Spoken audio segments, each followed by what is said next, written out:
Yes, people, welcome to Man Knows Football. You are here with Guni after Wolves 1, Chelsea 0 over at the Molineux Stadium in today's Premier League fixture. Yes, you heard correctly. Relegation fodder, Wolves 1, Chelsea 0. Another loss. Am I surprised? Absolutely not. But today is the 8th of April 2023 and we are currently sitting in 11th place in the Premier League with only 39 points. You have heard correctly, we haven't reached the 40-point mark on the 8th of April 2023 and the following fixtures that we have, it's not looking good, bruv. Next we've got Real Madrid away, then we've got Brighton at home, then we've got Real Madrid at home. After that, I believe it's Manchester United, then it's Brentford, and so on and so forth. The fixture list looks horrible, which brings me to this question. Where, domestically, are we going to get our next 3 points from? Because after today's loss, Wolves are only 8 points behind us. To many other teams, 8 points is quite a cushion. But when you've been free-falling the way Chelsea have, it's not so much of a cushion. You've got to take these things into context. And right now, we thought the right idea was to bring in Super Frankie Lampard. That's what we thought was the right idea. Now, I understood the PR behind it. I understood why the management wanted to go for that. Because they wanted to unify the fans. They knew Frank Lampard has an element of protection due to his status at the club. Yes, we know this. We know it's only going to go so far when it comes to pushback from the fans. Because we're respectful of him. But let's be honest. Let's talk about Super Frankie as a manager. Let's look at his criteria of what matters to be fulfilling a role. Interim or not interim. Okay? Now, Frank Lampard, as we know, managerially, he started at Derby County. He done all right there. Then he got the job at Chelsea, where he was tasked to get top 4 without a transfer window, and he only used the Cobham Academy and promoted them into the first team. We were able to get top 4. He done a fantastic job. But towards the end of his first tenureship, it was pretty clear that at least he could not manage at the top level and compete with the current set of management at the time. Your Jurgen Klopps, your Pep Guardiolas, he was nowhere near that. Understandably, still very early into his managerial career. So he had to leave Chelsea Football Club, understandably, because our expectations are to be competing consistently, ironically, considering where we are now.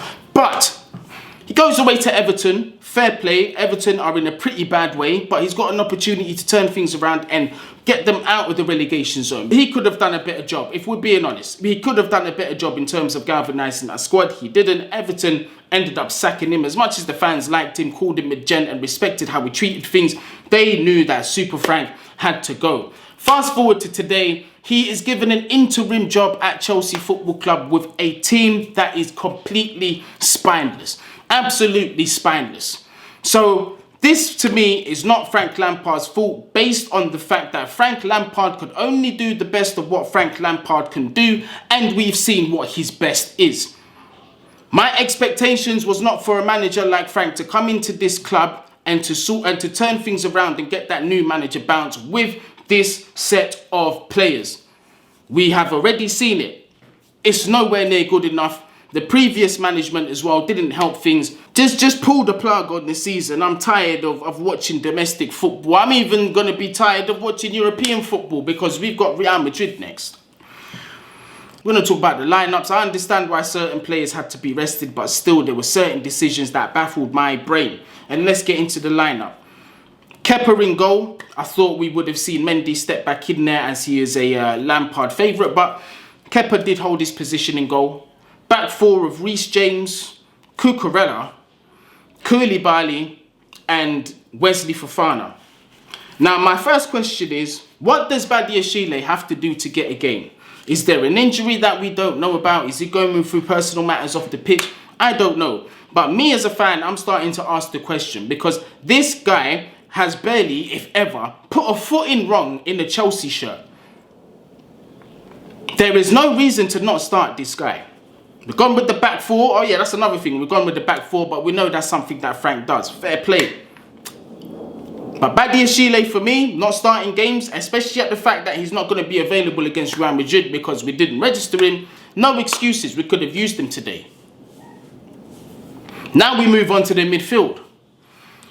Enzo Fernandez, Kovacic and Conor Gallagher. is a disgraceful choice of a midfield. It is disgusting. It is vile. How you've got Conor Gallagher in this midfield when we know he is nowhere near the level for any top level club is beyond me. Conor Gallagher was fortunate at Crystal Palace where they could afford to somewhat build a system around his attacking strengths and utilise it that way. We should have sold while chips were high, while stakes were high, as you do when you're trading stocks. Sell while you are high and invest while it's in low. Should have sold him. Should have got rid of this guy. And we knew this. We know the level we know his level, but Frank Lampard decided to persist with this guy. Now, a lot of you are saying, well, what else was he supposed to do? N'Golo Kante, he's got arrested for Real Madrid. We're going to talk about that as well. Although I agree, I can understand that. But we're going to talk about the whole Real Madrid thing as a separate one. Zakaria is fit, Zakaria is available, Zakaria could have started at the base of that midfield and it could have been Kovacic and Enzo. Mateo Kovacic, I've got some stuff to say about him as well. His time for me is up. He's done Zito for me. Long-term wise, I'm happy that he doesn't want to stay at the club because the quality has been on a sharp decline from Mateo Kovacic. Not going to lie, I'm starting to get sick of seeing him. Enzo Fernandez is Enzo Fernandez. Yeah, Enzo, listen, I just feel sorry for him. I feel sorry for him. I don't have much bad to say about Enzo. I absolutely love the guy and my belief in him is still the same as when we signed him. He is a top quality, brilliant player. He just suffers with the lack of quality and the managerial decisions that are being made around him. That's the issue that Enzo Fernandez has. Then we move on to the front three. Kai Havertz, João Felix and Raheem Sterling. Raheem Sterling missing, nowhere to be seen, on the back of the milk cartons. Kai Havertz, I'm sick and tired of this guy. The silky German, about as silky as sandpaper. Kai Havertz, I'm done. I'm completely done. I never fell for his goal scoring form because we see little purple patches here and there with Kai Havertz. I'm not going to be stupid and fall for it again. Get him sold. He is not good enough. Get him out of the club. The sooner we sell him, the better. João Felix today didn't really cover himself in any glory.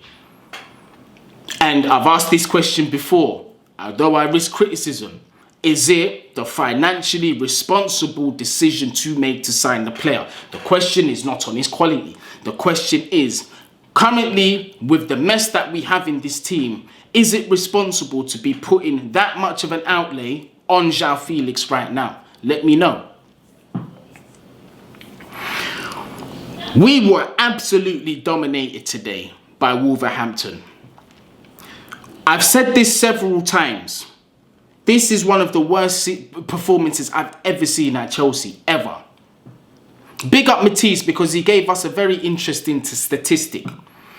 We haven't seen a Chelsea team this bad since 1995, 1996. Many of you were not even born. Many of you were not doing the Olympic swim in the ball sacks. You lot weren't in the races. You get me? You lot weren't about.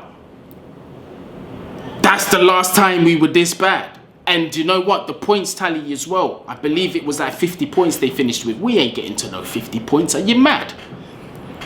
Based on who? Based on what? The ability of the manager. I've already told you I've got no faith in Frank Lampard's ability. I won't blame him because he was put there. He was offered the job. Obviously, he's a football manager. This is the club that he loves. He's going to come and take the job. Anybody knows this.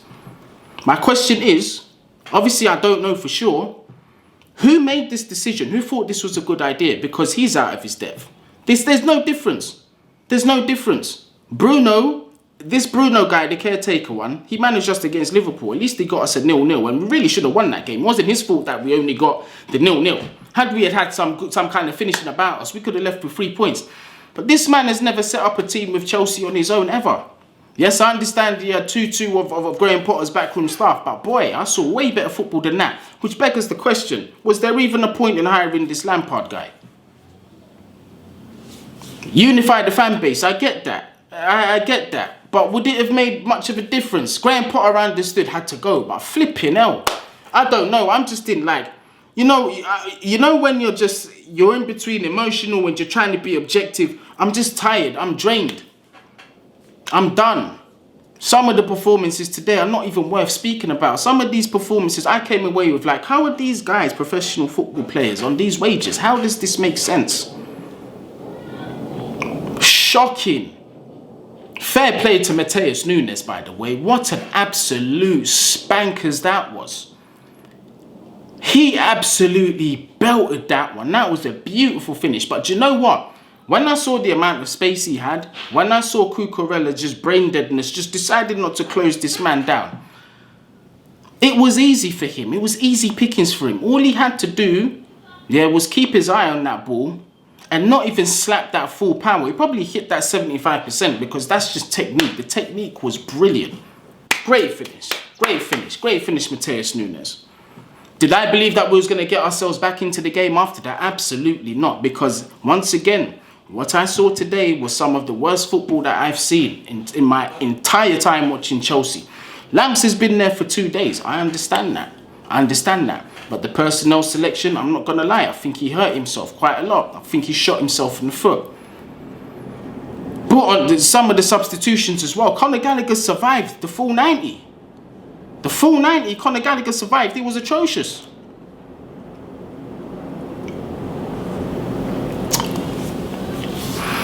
People, I've got no... listen, Real Madrid next. I'm hearing, oh yeah, resting for Real Madrid. Yeah, although I do get it. But when we're living in a world of realism and we use our footballing IQ a little bit, it's not even safe to hedge. Why are we hedging our bets on Real Madrid? Why? Someone tell me, why? Why are we putting so much faith in Real Madrid? I know we're supposed to do it as fans, and of course I'll support Chelsea. But when we put our logical hat on, and we squeeze it on real tight, how many of you had expectations that we was going to get anything out of Real Madrid with Frank Lampard as boss? Or even with Graham Potter as boss? How many of you really thought that? Well, listen, we've got to give ourselves the best chance, but at the same time, we're in a situation where we've got to start getting points on the board domestically. Should we start thinking about resting players? I know to a lot of them, there's nothing to play for in the season, but flipping hell, we are cutting things close. As each week goes by, man, more teams underneath us are going to be collecting 3 points. We can't just keep dropping points. And the fixtures that we've got coming up, far away. Listen, it's not good. It's not looking good. My thing is this, and I'll be real. I said I understood why they hired Frank Lampard, but I know he's not the right man for the job. He's just not. I do not believe he's got the ability to do this for us, to get us in just long term. But I'm grateful that it's interim. I'm grateful that it's an interim position. I mean, who else would have come in to take this? And if we're being fair, potentially it could have gone the same with our ideal candidate anyway. It could have been a similar response, but I don't know. Actually, today tactically was horrific. I don't know if they would have picked that line up. But people, let me know what you think, because I'm at a point of I don't know what this feeling is. I don't know if I'm numb. I don't know where I'm at. But this is not it. I'm not enjoying my football no more. I'm just not. And I can't lie to you, when I heard Lampard was going to be the manager, I was just unenthused. I was just like, fair play, okay, Lampard's going to take it until the end of the season. You know, respect to him as a legend, but in terms of his ability, I had no faith whatsoever. I'm not expecting this guy to turn things around. He's had opportunities to do it elsewhere in the... You know, let's see. Real Madrid at the Bernabeu next. Zero faith in that. Brighton at home. Don't have much faith in that. Real Madrid at home. Don't have much faith in that. Manchester United, I think it's away. Don't have much faith in that. Versus Brentford. Don't have much faith in that. Brace yourself. Yeah. Just pray for the end of the season to come faster than it usually would. Just pray for mercy, people. Because, boy, Anyway, people, man, up the Chelsea. Gareth Southgate out.